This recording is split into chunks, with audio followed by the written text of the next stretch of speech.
Hey there, cats and kittens, and thanks for tuning in to another episode of the MonkeyBoy Presents the DC Comics Superhero Collection by Eaglemoss, and today I'm happy to bring you issue number 91 in the series, Brainiac 5. And this is another really cool character, one of my favorites from one of my favorite teams, the Legion of Superheroes, who unfortunately have been sort of underrepresented in this series so far. The ones that have been previously released are sort of underwhelming, let's say.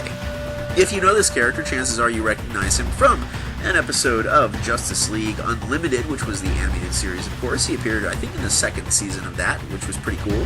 He was also a featured character on the short-lived animated Legion of Superheroes cartoon show, which was really cool. I think it was called Superman and the Legion of Superheroes.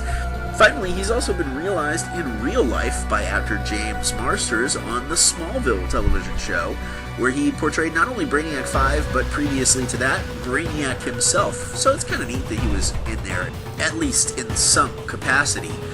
For those of you unaware of Brainiac 5, well, that's why, of course, we have the magazine, which we'll cover first, and it'll tell you everything you need to know about the character. And then, we'll take a look at the figure itself, covering the good, the bad, and the ugly.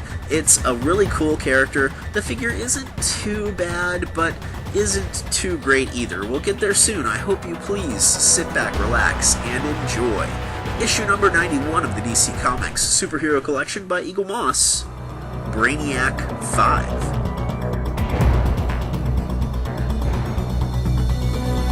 First up, the character section.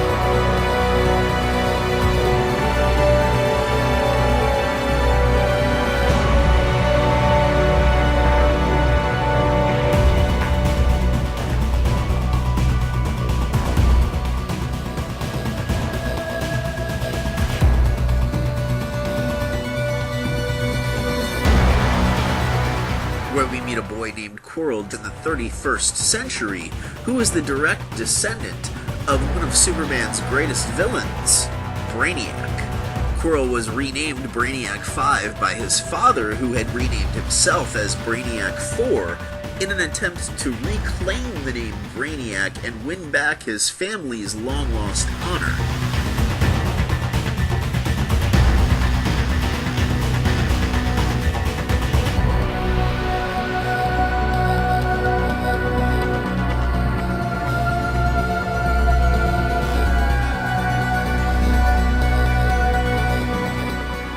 Becoming a member of the Legion of Superheroes, Brainiac 5 was given the position of chief scientist and master strategist for the team. During this time, he encountered many dangerous enemies, including a creation of his own named Computo, a supercomputer that tried to drain the young teenager's mind so that it could create multiple copies of itself to rule the world.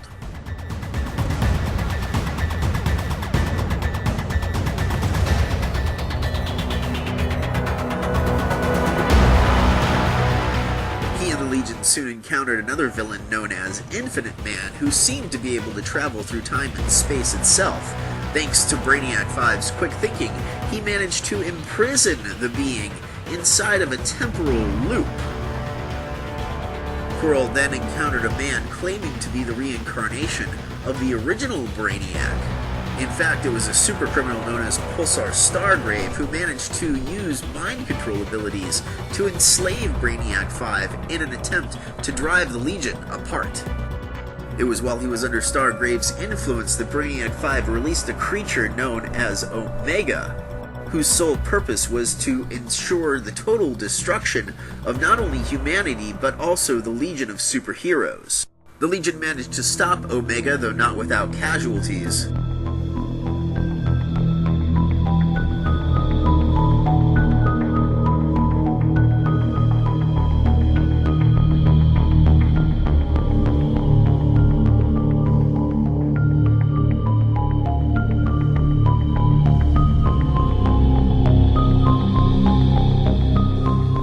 Also mentions that Brainiac 5 can be a little bit overambitious, mentioning a time when he tried to heal a young lady named Danielle Folkart, who was suffering from a rare neurological disease. He used circuitry from the long-abandoned Computo after its destruction, and inadvertently reactivated the artificial intelligence, who then proceeded to take over the young lady's body.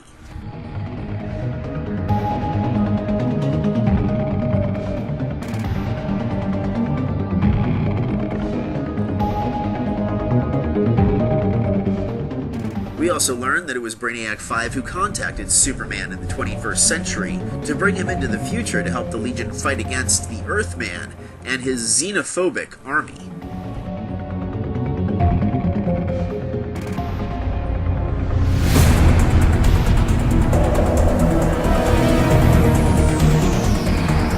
There was also a time that 3 different versions of Brainiac 5 and the Legion of Superheroes joined forces to fight against the Time Trapper and the evil Superboy Prime.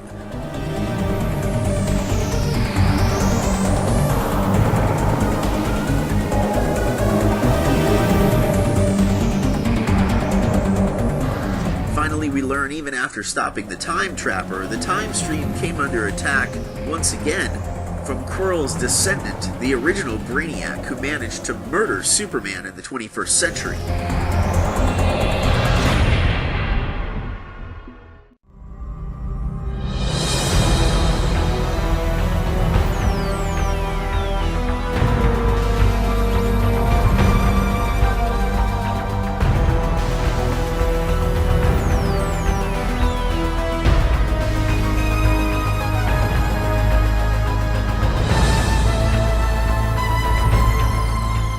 Next, we look at a couple of Brainiac 5's classic stories.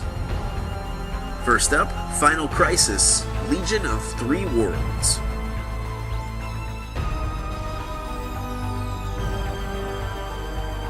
During the event known as Final Crisis, the evil Time Trapper, who was a longtime villain of the Legion of Superheroes, joined forces with the evil Superboy Prime and began to devastate Superman's timeline, attacking the Legion as well in the 31st century. Brainiac 5, though, was prepared for this and created a contingency plan that saw him uniting 2 parallel Earth versions of the Legion of Superheroes, thereby tripling their number. Together, all 3 Brainiacs, along with all 3 versions of the Legion, attack the villain known as Time Trapper and Superboy Prime and stop their plans of destroying Superman's legacy. It's really well written and beautifully illustrated and worth checking out. We also look at Superman, Last Stand of New Krypton.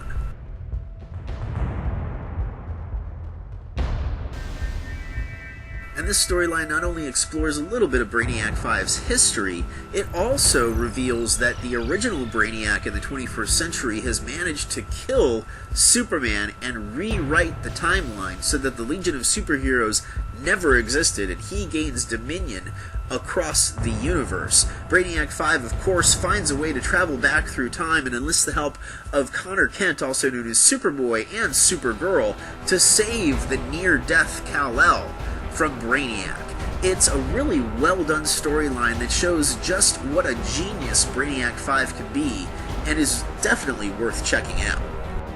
Brainiac's Friends and Foes section features his friends and teammates on the Legion of Superheroes, Supergirl and Invisible Kid, as well as his ancestor, the villainous Brainiac. Finally, the iconography section takes a look at some of the other troubled geniuses that exist in the DC universe. First, it mentions the villainous renegade entomologist known as Baron Bug,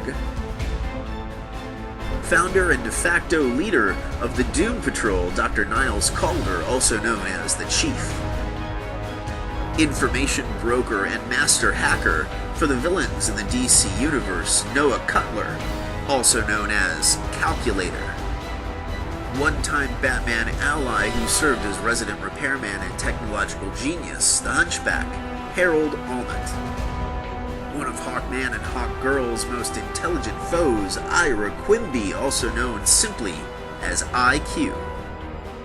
And finally, it mentions a master arms designer for the villain community in the DCU named Micron O'Genius, who decided to become a villain in his own right and took the moniker Gizmo.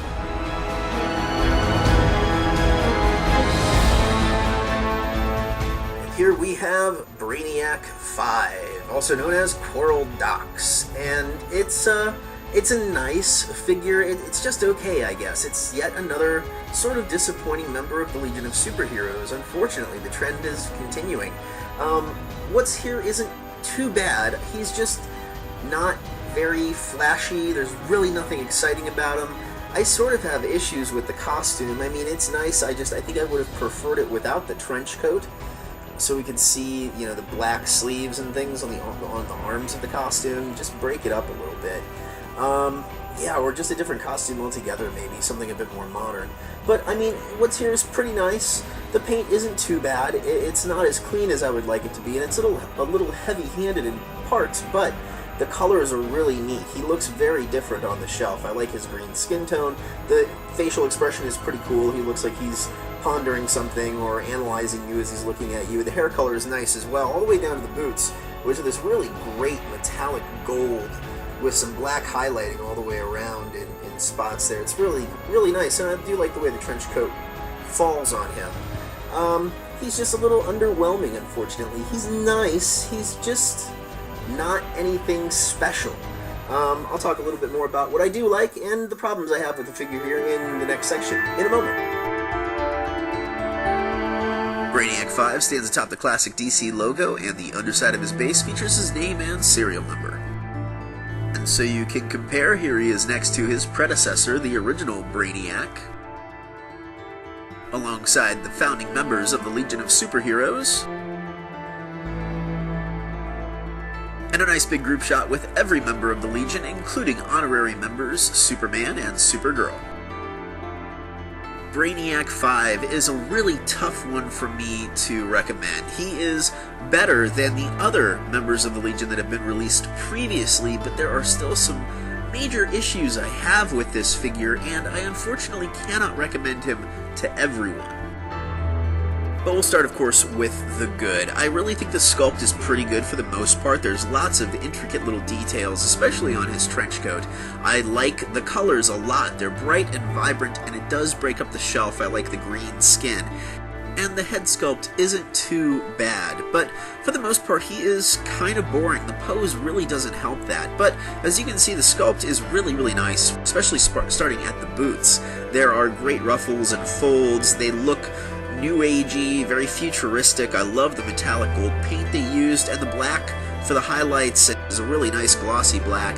The pants are really cool. I do like the purple that they use. It's like a lilac or something on the entire jumpsuit, and it's nice that it sort of bunches above the boots. The trench coat is a really cool sort of gray color. It's got a little hint of purple in there, but for the most part it is gray, and it does have some really great sculpting throughout that trench coat all the way around, and the purple highlighting on the pockets, on the shoulders, is a really, really cool touch. The folded arms, the folded hands I should say, behind his back are really cool. They sculpted most every finger, and the shading and shadowing is pretty decent, as well as the shadowing on the back of the trench coat is really pretty nice. It shows off the ruffles and things they gave it. His chest is really well defined. It looks like a body armor, or at least a futuristic sort of clothing that he's wearing, and the belt buckle has some great detail. Another nice metallic gold piece, and the dials on the belt and the detail on the belt itself going around the waist is slightly visible. Finally, the head sculpt is pretty cool. I do like that high collar, and there's great details on the interior of the collar. Those squares are not just painted, they're also sculpted into that collar. And the head sculpt, as I said, is decent. I like the green skin tone. The hair has a really nice blonde color to it with some really nice shading. And the look on the face is very mechanical, sort of analytical looking, and for the most part, pretty decent. Moving on to the bad. The pose is very bland and very boring, not dynamic at all. Also, I miss the fact that you can't see the Legion ring, but with the way the hands are posed, I suppose it's okay.